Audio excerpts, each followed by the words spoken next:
Thomas নামের একটা ভদ্রলোক শোরুমে গেল গাড়ি কিনতে। গাড়ির দাম হচ্ছে 7 লক্ষ টাকা, কিন্তু তার কাছে আছে 6,09,998 টাকা। সে দোকানদারের সাথে অনেক দামাদামি করলো, কিন্তু দোকানদার কিছুতেই 2 টাকা কমে তাকে গাড়িটা দিতে রাজি হচ্ছিল না। তাই সে মন খারাপ করে শোরুম থেকে বেরিয়ে আসলো। শোরুম থেকে বের হওয়ার পর একটা ভিক্ষুক তার কাছে ভিক্ষা চাইলো। বলল, স্যার আমারে কিছু টাকা ভিক্ষা দেন। তখন সে বলল, তোর কাছে 2 টাকা আছে? তখন বললো, হ্যাঁ স্যার আছে, কি করবেন? তখন বলল, আমি গাড়ি কিনবো। তখন ফকির বলল, ও আচ্ছা এই ব্যাপার, আচ্ছা এই নেন স্যার 4 টাকা, আর আমার জন্য একটা গাড়ি কিনে নিয়ে আসেন। হেঁটে হেঁটে ভিক্ষা করতে আর ভালো লাগে না। আচ্ছা ভাই, তুমি যে এত হাসতেছো, আমি এই রোদের ভিতর মাঠে দাঁড়িয়ে কষ্ট করে ভিডিওটা বানিয়ে পরে তোমাকে হাসিয়েছি। ছোট ভাই মনে করে কয়েকবার কপি লিঙ্ক করে দাও না ভাই, প্লিজ। ডিভোর্সের পরে আমার স্বামী আমার হাতে একটা চিঠি দিয়ে বলল, আজ থেকে 6 মাস পরে তুমি এই চিঠিটা খুলে পড়বে। তখন আমি তাকে বললাম, লাগবে না আপনার চিঠি। যেখানে আপনিই জোর করে আমাকে ডিভোর্স দিলেন, সেখানে আমি আপনার চিঠি নিয়ে কি করব। এ কথা বলার পর সে আমাকে বলল, প্লিজ এই চিঠিটা নাও, এটাই আমার শেষ অনুরোধ, আর কিছুই বলবো না তোমাকে। ইচ্ছা না থাকা সত্ত্বেও তখন আমার চিঠিটা নিয়ে ব্যাগে রাখতে হলো। সবাই বলতে পারেন আমার ডিভোর্স কেন হলো। আসলে এই প্রশ্নটা আমারও, কেন সে আমাকে ডিভোর্স দিল এটা আমি নিজেও জানি না। তো আমাদের দুজনের ডিভোর্স হওয়ার পর যখন আমি বাসায় আসতেছিলাম, তখন লক্ষ্য করতেছিলাম আমার স্বামী কেমন জানি কান্না করতেছে।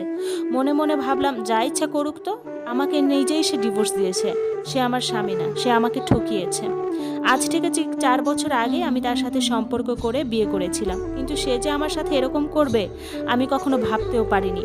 বাসায় আসার পর তো মা বাবা, আমার ননদ, আমার ভাবি সবাই আমাকে বকাবকি শুরু করলো। কেউ আমাকে ভালো চোখে দেখতো না। প্রতি রাতে ভাবতাম কি এমন করেছি আমি যে সে আমাকে ডিভোর্স দিল। অনেক কান্না করতাম, কান্না করতে করতে বালিশ ভিজে যেত। কখন যে নিজে ঘুমিয়ে যেতাম সেটাও ঠিক বলতে পারবো না।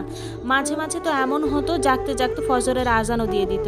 এর মাঝে আমাদের বিবাহ বিচ্ছেদের 1 বছর হয়ে গেল। হঠাৎ করে মনে পড়লো আমার স্বামী তো আমাকে হাতে একটা চিঠি দিয়েছিল, যেটা 6 মাস পর খুলে পড়তে বলেছিল। মুহূর্তেই আমি যে ব্যাগে চিঠিটা রেখেছিলাম সেখান থেকে বের করে পড়তে শুরু করলাম। চিঠিতে আমার স্বামী লিখেছিল, প্রিয় মারিয়া, আমাকে ক্ষমা করে দিও তোমাকে ডিভোর্স দেওয়ার জন্য। খুব ইচ্ছে ছিল তোমাকে নিয়ে শখের একটা নীড় বাঁধবো, কিন্তু সেটা আর হলো না। জানো মারিয়া, স্বপ্নটা আমার স্বপ্নই রয়ে গেল। তুমি না জানতে চেয়েছিলা কেন আমি তোমাকে ডিভোর্স দিলাম? তাহলে শোনো, আমার ব্লাড ক্যান্সার ধরা পড়েছিল। ডাক্তার আমাকে বলেছিল সর্বোচ্চ আর 4 মাস আমি বেঁচে থাকতে পারবো, এরপর হয়তোবা দুনিয়াতে আমি থাকতেই পারবো না। কথাটা শোনার পর কি করব ভেবে পাচ্ছিলাম না। ভাবলাম যদি তুমি কথা জানতে পারো তাহলে আমার থেকে তুমি সব থেকে বেশি কষ্ট পাবে। আমি চাইনি তোমাকে কষ্ট দিতে, কারণ এই পৃথিবীতে তুমিই একমাত্র ব্যক্তি যে আমাকে সবচেয়ে বেশি ভালোবাসো।